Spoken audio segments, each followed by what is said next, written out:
The crowd pressed in from every side, a living tide of shoulders and dust and desperate hope. But one woman moved against the current, her body trembling with exhaustion and something far more dangerous: audacity. For 12 years, she had been bleeding. 12 years of weakness. 12 years of isolation. According to the law, she was unclean. Anyone she touched became unclean. She had lost everything: her health, her savings, her place in the community.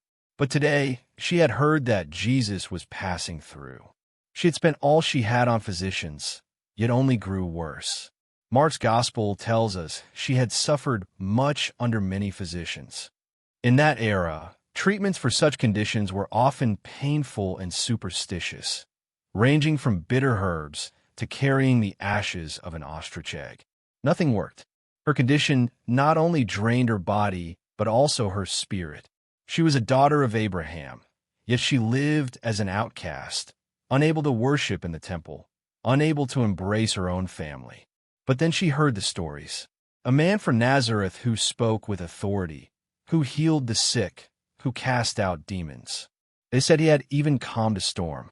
And something stirred within her, a fragile, flickering hope. She began to whisper to herself, "If I touch even his garments, I will be made well." Not his hand, not his face, just the fringe of his cloak. That was enough faith for a miracle. The street was chaos. Jesus was on his way to Jairus' house, a synagogue ruler whose daughter was dying. The crowd was thick with urgency.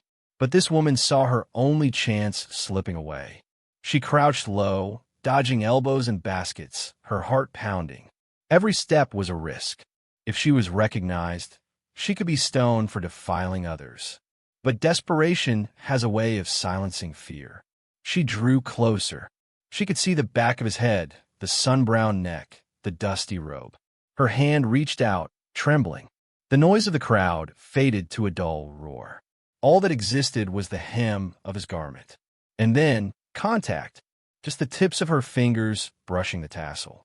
In that instant, she felt it. The bleeding stopped. Strength flooded her limbs.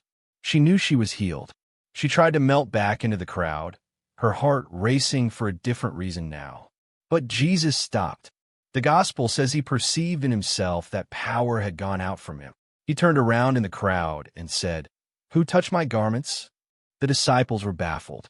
Peter said, "You see the crowd pressing around you, and yet you say, 'Who touched me?'" But Jesus kept looking. The woman froze. Her healing had been secret, but now the healer was seeking her. Fear and faith warred within her. She could run. She could deny it. But something in his voice compelled her. Mark says she came with fear and trembling, fell down before him, and told him the whole truth. In front of everyone. Her shame, her isolation, her desperate act, all laid bare. The crowd held its breath. This unclean woman had touched a rabbi. According to the law, Jesus should have been furious. But instead, he looked at her with eyes that saw beyond her illness, beyond her shame, into her very soul. And he spoke the words she had longed to hear for 12 years. "Daughter, your faith has made you well. Go in peace and be healed of your disease."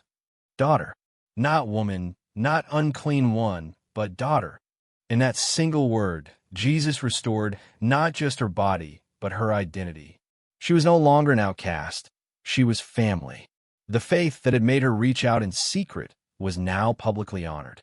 Her trembling fingers had touched more than cloth. They had touched the heart of God. This miracle is unique among the Gospels. Jesus didn't just heal her. He drew out her testimony. He wanted her to know that she was seen, that her faith mattered. In a culture that dismissed women and shunned the sick, Jesus stopped everything, even an urgent mission to save a dying child, to restore one forgotten soul. No one is invisible to him. Perhaps you feel like that woman today, exhausted, isolated, your resources spent. Maybe you've been suffering in silence, afraid to reach out. But hear this. The same Jesus who felt power leave him is aware of your need. He is not too busy. He is not too holy. Your desperate faith, even if it's just a whisper, can move him. Reach out, touch the hem of his garment. And when you do, you will hear him say, "Daughter, your faith has made you well. Son, your faith has made you well. Go in peace." Because that is who he is, the God who stops for the one, who calls the outcast by name, who turns our trembling into testimony.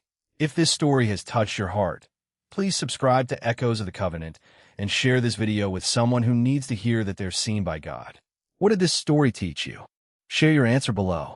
Subscribe to Echoes of the Covenant for another timeless story of faith.